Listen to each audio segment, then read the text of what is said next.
Hi అండి, మీకు ఇక్కడ వీడియోలో చూపిస్తుందని చూసారా? ఇది మిర్రర్ వర్క్ది. ఇదైతే చాలా మంచి లుక్గా చాలా గ్రాండ్గా మీకైతే కనబడుతుంది కదా. ఇది ఏం లేదండి, చాలా సింపుల్ మీద నేనైతే ఇలా డిజైన్ చేసుకున్నాను.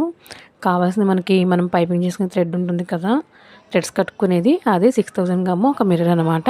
దీంతో మనమైతే కనుక ఇలా సింపుల్గా కనుక డిజైన్ చేసుకుంటే చాలా గ్రాండ్గా కనబడుతుంది. మనం ప్లెయిన్గా ఉన్న బ్లౌజెస్కి కానీ డ్రెస్కి కానీ బేబీ ఫ్రాక్స్కి అయితే ఇది చాలా లుక్గా ఉంటుందన్నమాట.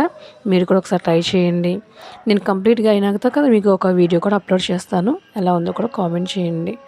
చాలామంది ఛానల్ చూస్తున్నారు కానీ సబ్స్క్రైబ్ చేయట్లేదండి. ఛానల్ సబ్స్క్రైబ్ చేయండి, వీడియో లైక్ చేయండి. ఎందుకంటే మీరు చేసే లైక్స్ వల్ల నాకు ఇంకొంచెం ముందుకు వెళ్ళడానికి ఆప్షన్ ఇచ్చిన వాళ్ళు అవుతారు. ఇదిగోండి, నేను ఇక వీడియో చూపిస్తున్నాను చూడండి. జస్ట్ మీరు అతికించాను. మనకేంటంటే వీటికి కొంచెం కార్నర్కి కొంచెం గమ్ ఎక్కువ పెట్టుకుంటే పీస్ అనేది రాకుండా ఉంటుందన్నమాట. నేను వీడియోలో చూపిస్తున్నాను చూడండి. కార్నర్కి అయితే ఎక్కువ గమ్ పెట్టుకున్నాను నేను.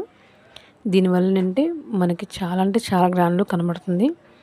ఇంతకుముందు గీతాంజలి డ్రెస్ అయినా వచ్చేవి కదా, సేమ్ ఇది కూడా కంప్లీట్ వర్క్ అయినాకైతే అలా అయితే వచ్చింది. నేను ఇంకో డ్రెస్ కూడా సేమ్ ఇదే వర్క్ అయితే డిజైన్ చేస్తున్నాను. అది అయినాక నేను కూడా మీకైతే వీడియో అప్లోడ్ చేస్తాను. ఎలా ఉందో కూడా కామెంట్ చేయండి. ఇలాంటి మరిన్ని వీడియోస్ అయితే మీ ముందుకు తీసుకురాబోతున్నాను. చూసారు కదా ఎంత అద్భుతంగా ఉందో. ఇలా అయితే మనం చాలా సింపుల్గా చేసుకోవచ్చు. వీడియో నచ్చితే లైక్ చేయండి, షేర్ చేయండి, కామెంట్ చేయండి. Thanks for watching.